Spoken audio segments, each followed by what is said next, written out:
Hi అండి, మహాశివరాత్రి రోజు మీరు ఎలాంటి ప్రసాదాన్ని నైవేద్యంగా పెడతారనేది కామెంట్ చేయండి. శివప్రసాదంని ఎప్పుడైనా సరే మీరు చేశారా? చేస్తే కామెంట్ చేయండి, నచ్చితే లైక్ చేయండి. శివయ్యకి ఇష్టమైన ప్రసాదాల్లో ఈ శివప్రసాదం కూడా ఒకటి. ఇది మహాశివరాత్రి రోజు ఎక్కువగా చేస్తూ ఉంటారు. శివప్రసాదం ఎలా చేసుకోవాలంటే, ఫస్ట్ కడాయిలోనికి ఒక ఫుల్ కప్పు బెల్లం కానీ పంచదార కానీ తీసుకొని 2 కప్పులు నీళ్లు వేసేసి బాగా కరిగించేసి పక్కన పెట్టుకోవాలి.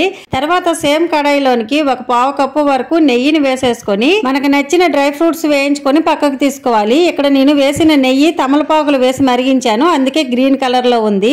ఇప్పుడైతే సేమ్ అదే నెయ్యిలోని ఒక ఫుల్ కప్పు గోధుమ పిండి వేసుకొని బాగా కలిపేసుకోవాలి. ఇప్పుడు అందులోనికి ముందుగా మరిగించి పెట్టుకున్న పంచదార నీళ్ళని వేసేసి బాగా కలుపుకొని ఒక 2 టేబుల్ స్పూన్ల వరకు బెల్లం కూడా వేసి లాస్ట్ లో మనం వేయించుకున్న డ్రై ఫ్రూట్స్ కూడా వేసేసుకొని అదంతా కూడా కడాయికి సపరేట్ అయ్యేంత వరకు కూడా కలుపుకుంటే శివప్రసాదం రెడీ అయిపోతుంది. నచ్చితే లైక్ చేయండి, సబ్స్క్రైబ్ చేయండి. Bye bye.